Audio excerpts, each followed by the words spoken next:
side. I remember once I was flying from Los Angeles in California, where I think this disease actually should have originated, not in China. I mean, because in America, that phrase called bat crazy, and there's quite a high proportion of people in California who are.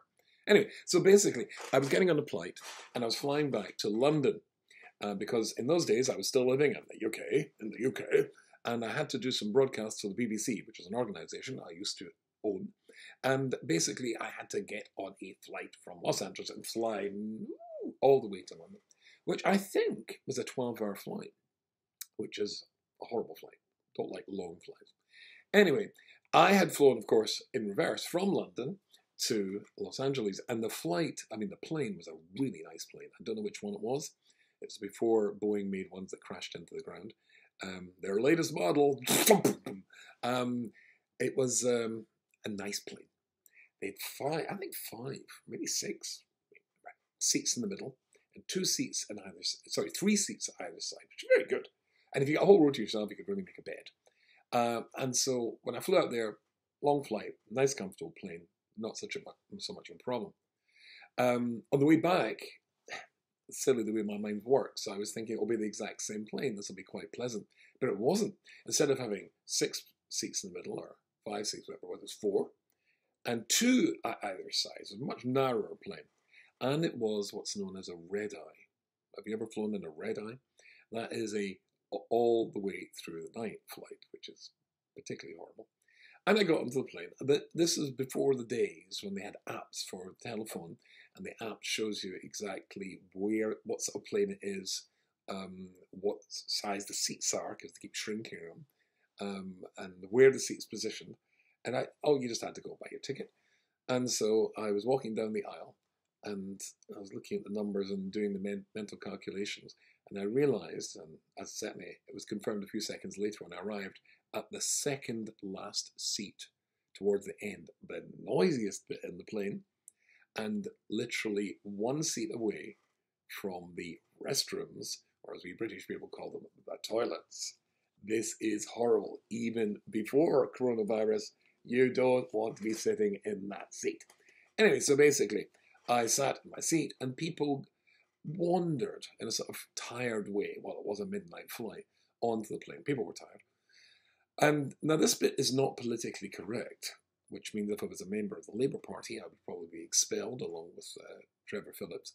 But basically, the thing is that there's a difference between the way that Jewish people and non-Jewish people fly in airplanes. Now, I know that's not, I shouldn't really say this, but it's absolutely true.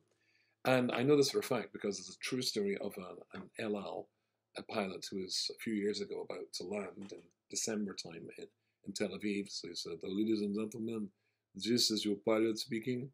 Very shortly we will begin our final descent into Tel Aviv, Ben Gurion. I will be switching on the seatbelt signs. For those of you who are about to fasten your seatbelts and obey the seatbelt sign, I would like to wish you all a Merry Christmas. And for those who are going to ignore the seatbelt sign, I'd like to wish you all Happy Hanukkah." And, I mean, that's true. Anyway, people got onto the plane, and there was a bunch of young Israelis. And these young Israelis were very, very distinctly different to everybody else on the plane. Everybody else on the plane was tired. They were not. They were full of beans, and they're talking to each other, shouting and screaming.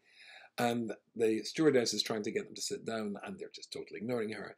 And they're getting more and more upset, and people are getting more and more upset, and they're simply not playing by the rules at all. And the stewardess is speaking to them, and they're doing this to her. Now, if you're a non-Jewish person, what does that mean? Right? And they stick you.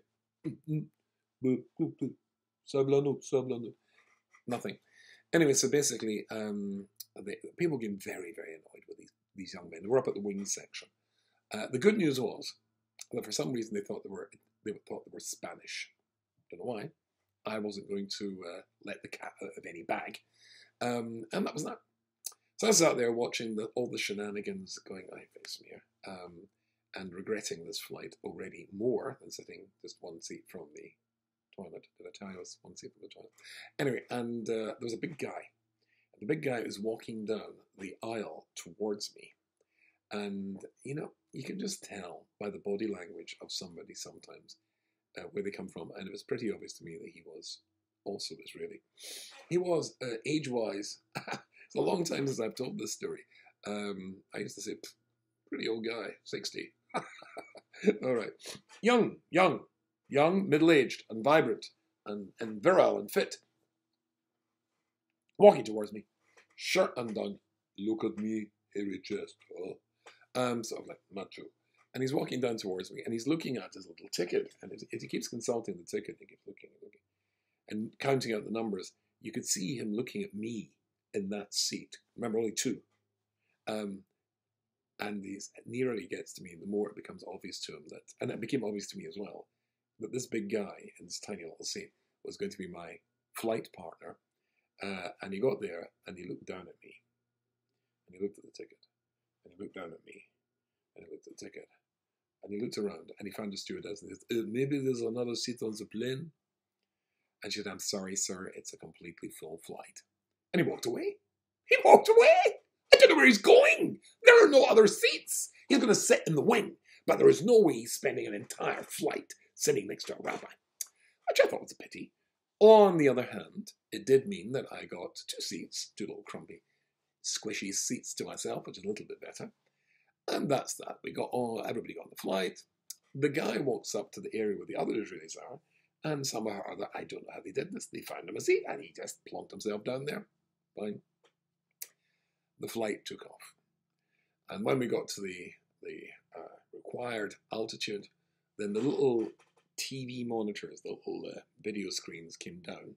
In those days, they came down from the ceiling, not the back of your seat. And there were some people, of the ordinary passengers, who actually wanted to watch movies. I personally wanted to go to sleep, but they wanted to watch movies. But the Israelis, as soon as the seatbelt sign went off, they were out. People are trying to sleep. They're shouting each other, waving and having a great time. Everybody's getting very, very upset. About half an hour in, I took out my Walkman. Do you remember Walkmans? I was listening to Schubert, I think, Schubert's String Quintet in C major. And I had one of my Svarim sitting behind me. I was learning something Jewish. No TV sets for me. And that was half an hour, halfway into the flight. I became aware that there was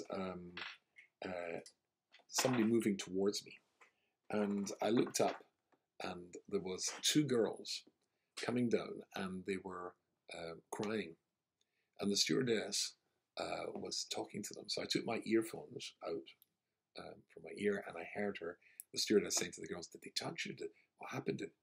And I thought, oh no, not the Spaniards. But yes, it was the Spaniards. It turned out these two girls were English girls.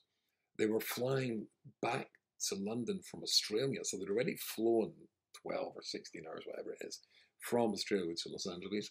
They had like a 4-hour stopover in Los Angeles, and now they're flying again through the night. And they're really, really tired. And they just happened to have the great good fortune of just sitting next to the Israelis. And when sitting next to the Israelis, they were very noisy and very boisterous. And, so one of the girls said, please, could you keep the noise out? Could you shut up, please? We've got to get to sleep.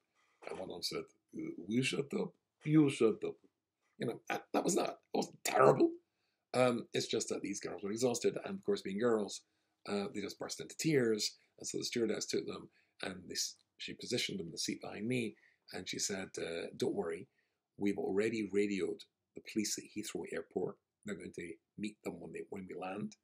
And as soon as we've served the coffees and the teas, we're going to move you into the first class compartment. I said to her, they upset me too. But it didn't work. They didn't move me to first class. Anyway, that was that. The flight carried on. And about 2 hours after we took off, the big guy, Mr. Hairy Chest, an open shirt, came back and sat in his seat. I don't know why. And so he started to talk to me.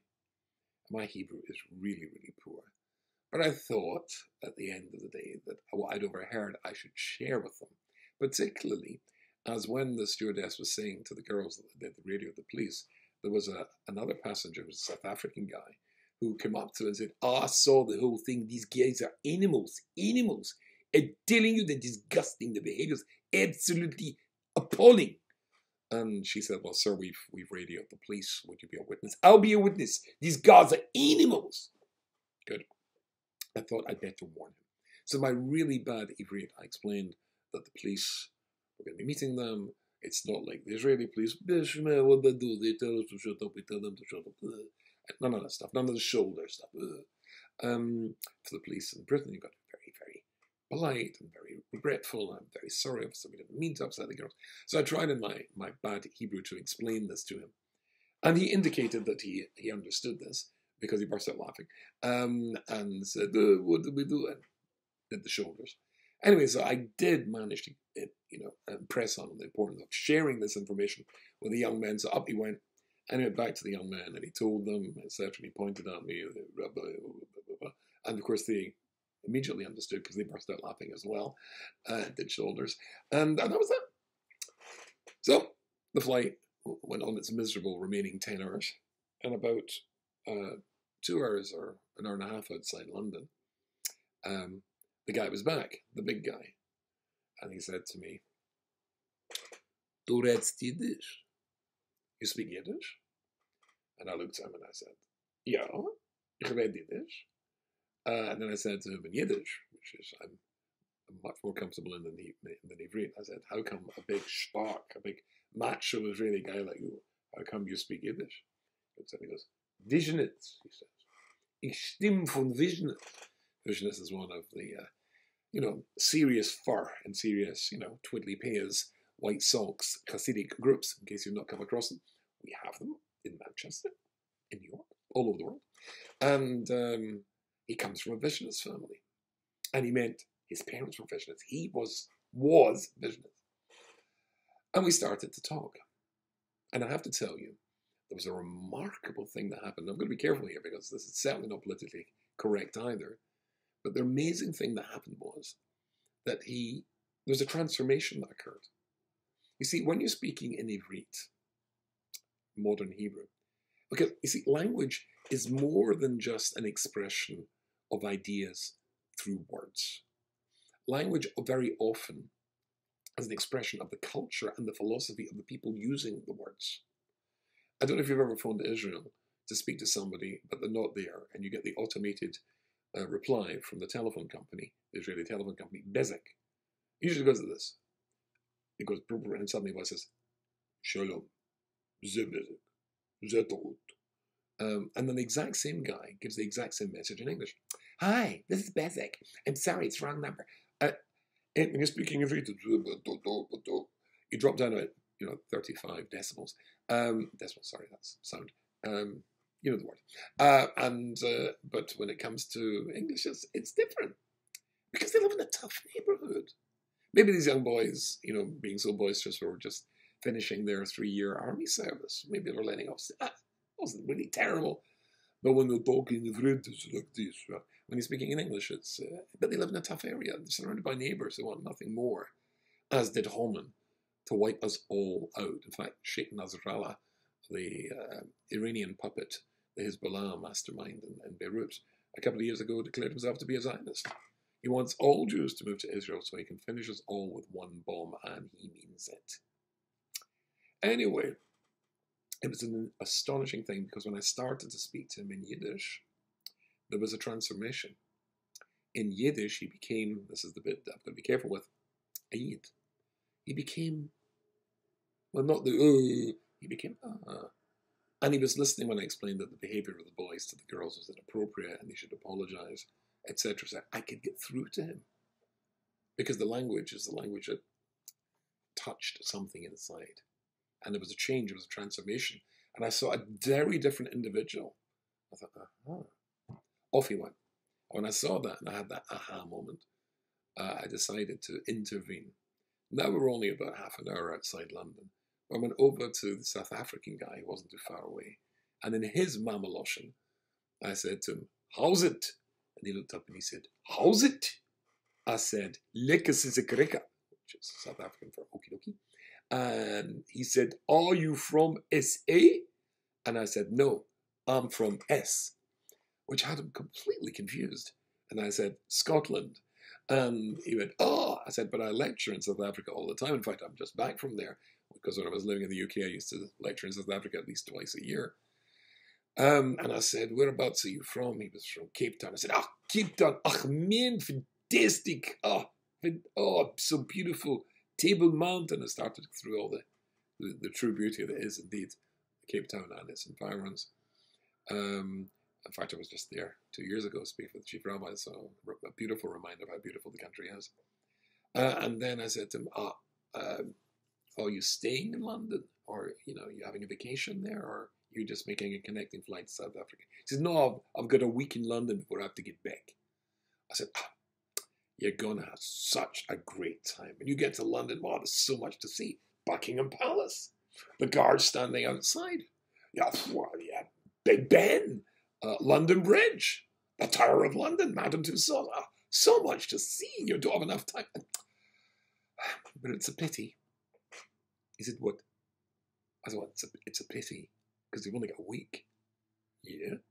I said, but I heard you saying to the stewardess that you're going to be a witness against these Spanish guys that were making all the noise. He said, yeah, the guys are animals. The behavior was appalling, disgusting. I said, yeah, absolutely. I said, but it's a pity. He said, what's a pity?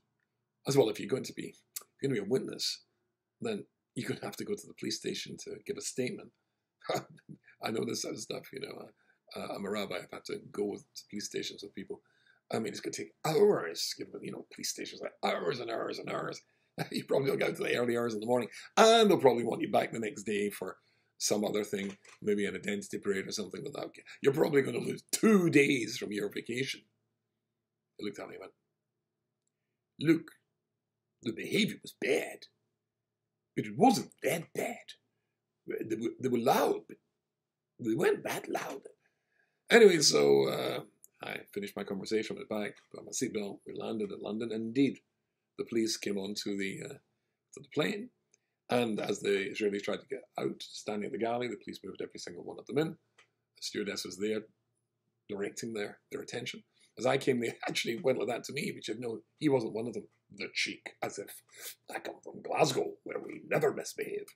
And behind me was the guy from South Africa. Stewardess says, oh, that's the passenger. It's going to be the witness. He said, I'm terribly sorry. I've got a connecting flight to get to South Africa. I can't do it. I have to go. And off he went. But the transformation, well, sometimes you just get it. It's, and you see somebody totally different. And he saw somebody totally different within himself. There's a beautiful idea. One of the most famous stories in the whole of our Tanakh and our Bible is the story when King David does something very wrong. What King David did wrong was he counted the Jewish people, and you're not allowed to count Jews. Complicated reasons. Ask your local rabbi. They will explain them to you. Anyway, but basically he had. So Hashem sends the prophet Gad to go to David and tell him that Hashem has been displeased with him, and he gives him 3 choices of what his punishment should be. The first choice is 3 years of famine. Or he can have 3 months of military defeat, in which he's defeated by his enemies and he has to flee. Or he can have 3 days of dever. Dever is pestilence, disease, coronavirus, which will spread through the land. And then he says, Da ma shetoshev l'sholchi davar. Now let me know what davar, what reply I should give to the person that sent me. Hashem. Now, there's 2 classic commentators in our Bible, in Tanakh, as we know. There's Rashi, and then there's the Radak on the other side of the page. And Rashi says, why did he choose what he chose? Because the next verse is the famous verse, we use it in our davening every morning. Let me fall in the hands of Hashem, because his mercy is limitless, but don't let me fall in the hands of human beings. So if I starve, or if I'm pursued by enemies, that's human beings. He chose disease, he chose the pestilence. And Rashi says, why did he choose that? He says, well, he made the following calculation. And this gives you a wonderful insight into the beauty and the wonderful personality that was King David. He said, if I choose the first one, 3 years of famine, who's going to suffer? Not me. I have storehouses in Jerusalem full of grain. I will always be fed. I'm not going to starve. Who's going to starve? The ordinary people outside the walls of Jerusalem who don't have anything to eat. So that's not fair. I won't choose that one. 3 months of military defeat. Again, who's going to suffer? Well, it's the Jews who live in the border towns up in the north, next to Lebanon, or in the south, next to Gaza, where the rockets are coming across. It's those people who will suffer the most. Me? I live in a fortified city. I have my own personal bodyguard. The entire Jewish army will give up their life rather than see something happen to the king. So I won't suffer. They'll suffer. That wouldn't be fair. So I'll choose disease. Because when there's a disease, then it doesn't matter where you are or who you are, whether you're rich living in a huge mansion or a palace or a castle, or whether you're living in a little hut in the village. Everybody, if the microbes are in the air, anybody can get it. So everybody's equal. That's what Rashi says, and I think we would agree that was very, very noble. The Radak says no. The Radak says, you know what? Hashem, or rather the prophet, hinted to King David which one he should choose. Because the word Dever is Dalet Beis Resh. And he said to him, now let me know, Atta, let me know now, Ma Shatosh, of what reply I should give. L'shulchi Dover, to the person that sent me, what Dover, what word I should bring back, what reply. Dover, Dever, are the same word. He hinted it to him. So which one was it? Was it this noble calculation? Or was it the fact it was hinted to him? The answer is it's both. Once he'd done his best to see and get to the right choice and make the right choice, then he said, yeah, I'll choose Dever. And there's only, wait a minute, Dever, Dover, that's what he told me all along. Aha! It's the aha moment again. And he got it. The story of Purim is a story of aha. The Pasuk in the Torah says, and I will surely hide my face, says God, on that day. Hastir, Astir, I will Astir, Esther, Astir, spelled the same way. This was a hint in the Torah of when there'll be times of exile, tough times for the Jewish people. And I will hide my face. That's actually why we dress up and why we wear masks when it comes to Purim. And not because of coronavirus. We wear masks to hide our face, just like Hashem hides his face all the time, to give you the opportunity to look and see behind the mask. Because Hashem's there controlling the whole world all the time anyway, including our lives, including the outbreak of coronavirus, which has come from nowhere and just paralyzed the entire world. And today the stock market in New York was closed because it's just collapsed, like 2008, because everybody's panicking over this.